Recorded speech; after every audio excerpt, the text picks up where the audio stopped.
Hello दोस्तों, आपका स्वागत है मेरे चैनल पे। और आज हम देखने वाले हैं 2019 में आई फिल्म फन हाउस को। इस मूवी को डायरेक्ट किया है जेसन विलियम ली ने।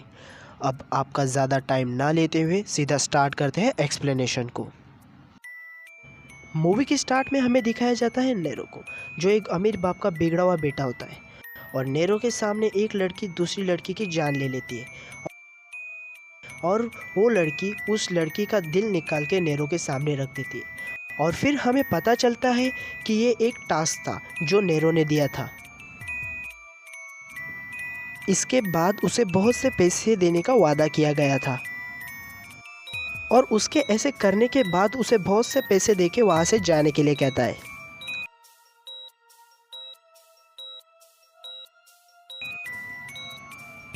लेकिन अब वो ऐसे छोटे छोटे गेम खेल के बोर हो गया था, इसलिए अब वो एक लाइव रियलिटी शो प्लान करता है और वो उस रियलिटी शो का नाम फन हाउस रखता है। फिर हमें दिखाया जाता है कैस्पर को, जिसके पास एक आदमी आके उसे रियलिटी शो के लिए इनवाइट करता है और वो कहता है अगर तुम जीतोगे तो तुम्हें $5 मिलियन प्राइज मनी मिलेगा। हमें कैस्पर को फन हाउस में दिखाते और वहाँ पे 7 और लोग होते, पर इन सब को यहाँ पे बेहोश करके लाया गया था जिससे इस जगह की लोकेशन किसी को पता ना चले। और ये सब इनके एग्रीमेंट में लिखा गया था। फिर थोड़ी देर में शो लाइव हो जाता है और फिर इन्हें एक एक करके आपस में इंट्रोड्यूस कराते। और हम सबसे पहले देखते हैं उला को, जो एक इंस्टाग्राम मॉडल थी। हेस्टोन, जो रिटायर्ड एमएमए फाइटर था। केट, जो यंगेस्ट चेस मास्टर थी। डेक्स, लूनी, नेविन, इमिना भी एक छोटे मोटे सेलिब्रिटी थे। और कैस्पर, जो एक फेमस सेलिब्रिटी था जिसने फेमस सेलिब्रिटी एक्ट्रेस डार्ना से शादी की थी, लेकिन इसके बाद इनका डिवोर्स हो गया। फिर इनके सामने शो का होस्ट पांडा आता है, जो कोई और नहीं होता है नेरो। फिर पांडा बताता है कि तुम में से सिर्फ एक ही कोई ये गेम जीतेगा। और यहाँ पे सभी जगह पे कैमरे लगा है, इंक्लूडिंग बाथरूम में भी। अरे वहाँ तो प्राइवेसी दे दे भाई। और हर 3 दिन में तुम्हें ऑडियंस वोट करेगी और जिसको भी कम वोट्स मिलेंगे उसे एक गेम खेलना पड़ेगा। अगर वो उस खेल में हार गया तो उसे एलिमिनेट किया जाएगा। फिर शुरू के दिनों में ये सब मज़े करते हैं क्योंकि इन्हें लग रहा था कि ये सिर्फ एक नॉर्मल टीवी शो है।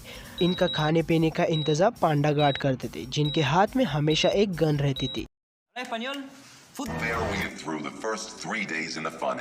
और ऐसे ही करते करते 3 दिन बीत जाते हैं। फिर पांडा आके सबके वोट्स दिखाता है और सबसे ज़्यादा वोट्स मिले थे उला को, क्योंकि उसने वोट पाने के लिए बहुत से बोल्ड हरकतें की थी।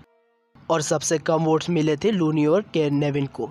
अब इनको एक गेम खेलना पड़ेगा। फिर लूनी को डार्क रूम में ले जाते हैं, जहाँ पे उसकी आंखों पे एक पट्टी बांध देते और उसके हाथ में एक बैट देते हैं जिस पे बहुत से कीले लगी थी। और उसे कहा जाता है कि इस बैट से उस टोयल को आपको मार के फोड़ना है, पर वहाँ पे टोयल की जगह पे होता है नेविन। लाउड म्यूजिक के साथ लूनी नेविन को मारने लगती है और ग्लास के पीछे से सारे कंटेस्टेंट देख रहे थे और उन लोग को समझ आ गया था कि ये गेम कितना डेडली और सीरियस है। फिर पांडा सब देख के पब्लिक को बहुत मजा आ रहा था। सिर्फ कोई एक ही यहाँ से घर जा पाएगा। अगर किसी ने भागने की कोशिश की तो तुम्हारे साथ बहुत बुरा होगा।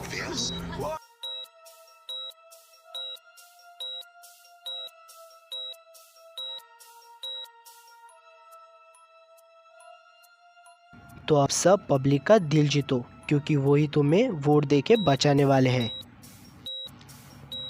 फिर डेक्स ग्लास की विंडो तोड़ के भागने की कोशिश करता है। फिर उन्हें पता चलता है कि फन हाउस पूरी तरह से सील है।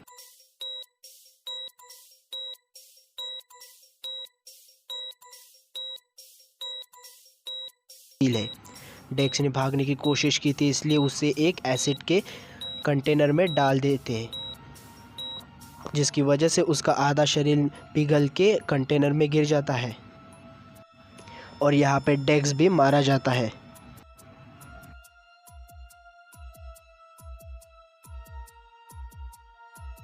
फिर हमें दिखाया जाता है कि फन हाउस एक अंडरग्राउंड बंकर में है और यहाँ से भाग पाना एकदम इम्पॉसिबल था। और ये सब ब्रॉडकास्ट सिर्फ डार्क वेब पे हो रहा था और इमिना और उला में झगड़ा हो जाता है क्योंकि उला ने वोट्स पाने के लिए बॉडी एक्सपोज की थी। बाहर कैस्पर की एक्स वाइफ उसके लिए वोट मांग रही थी।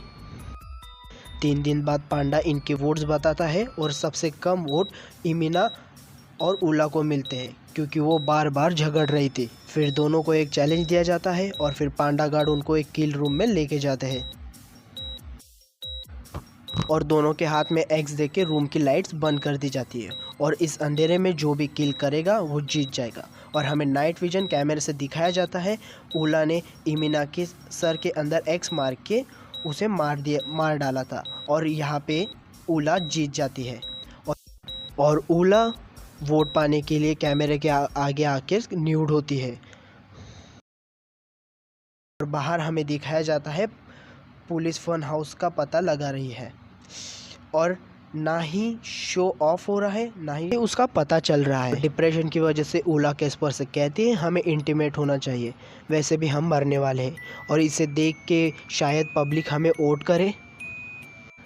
और फिर कैस्पर उसे साफ साफ इनकार कर देता है और नेक्स्ट टाइम वोटिंग होती है तब उला को सबसे कम वोट मिलते हैं और सबसे ज़्यादा वोट कैस्पर को मिलते हैं। और फिर उला को डार्क रूम में डाल के उसे कार्ड चैलेंज दिया जाता है और उसे 2 मिनट में मैचिंग कार्ड ढूंढने थे, लेकिन इसमें उला फेल हो जाती है। उला की कैसी मौत होगी इसलिए वहाँ पे व्हील घुमाने के लिए कहते हैं, पर उसे बहुत दर्दनाक मौत मिलती है जिसमें एक मशीन के सहारे उसके हाथ पैर निकाल लिए जाते हैं। फिर अगली बार सबसे कम वोट मिलते हैं हेडस्टोन को जो एक MMA फाइटर था, इसलिए उसे एक फ़ाइट का चांस मिलता है और ऑडियंस वोट करती है कि हेडस्टोन को किसके साथ फ़ाइट करना चाहिए। हेडस्टोन इस फाइटर को बहुत कड़ी टक्कर देता है और एंड में उसे मार देता है और वो मैच जीत जाता है। लेकिन यहाँ पे नेरो चीटिंग करता है हरामी साला, और वो और 3 फाइटर्स को हेडस्टोन को मारने के लिए भेजता है और वो 3 फाइटर्स मिलके हेडस्टोन को मार देते हैं। और अब फन हाउस में बचे हैं सिर्फ 3 लोग, कैस्पर, लूनी और केट।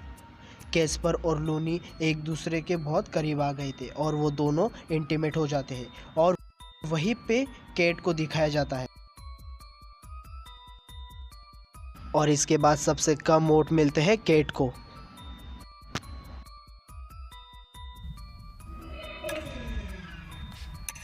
और उसे चेस खेलने का चैलेंज दिया जाता है और उसके सामने खेलने के लिए आता है पांडा और वो पांडा से हार जाती है। और फिर उसकी मौत कैसे होगी ये जानने के लिए उसे व्हील घुमाने के लिए कहा जाता है, लेकिन उसका नसीब बहुत अच्छा होता है इसलिए वो बच जाता है।